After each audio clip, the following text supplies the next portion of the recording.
Welcome to another data visualization critique. I'm John Schwabish from policyviz.com. This is a discussion of the South China Morning Post infographic, how the coronavirus spread in Hong Kong from April of 2020.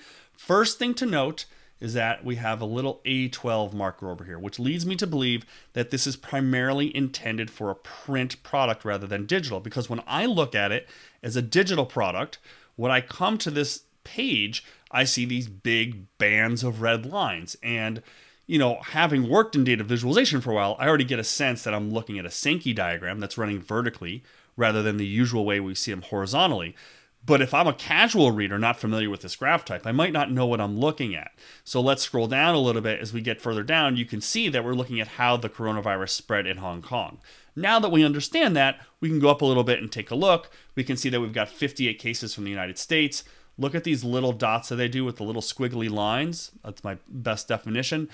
Egypt, India, we've got these little dots here, and then branching into these bigger categories. So we can see all that coming down, feeds into this large group here, imported cases, and then we've got the local cases in the darker red color. Notice again, now here, they're using individual points, which is an interesting decision, right? Because there's 72 individual points down in this area of the visualization. Let's go up. Here you see there's 57, but using a bar. Go all the way up to the top, 46, using a bar. So 58 over here for the United States using a bar. So there's a definite conscientious or conscious decision for the local cases to be using those individual dots, which I think helps readers or users really identify that these are individuals. What I also find interesting is if we go back to the famous Iraq's Bloody Toll visualization from Simon Scar some years ago, almost have the exact same shades of red in that visualization as we do in this visualization.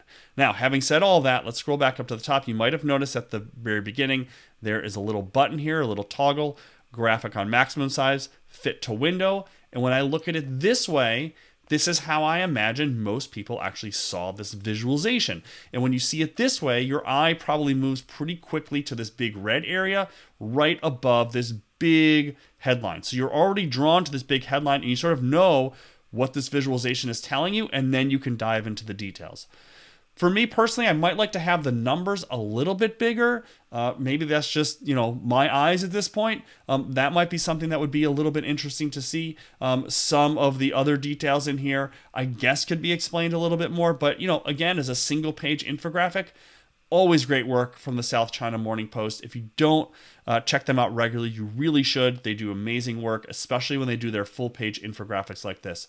So this has been a very quick data viz critique of this infographic from the South China Morning Post. This is John Schwabish from policyviz.com. Be sure to subscribe to this channel and learn more about how you can more effectively communicate your data.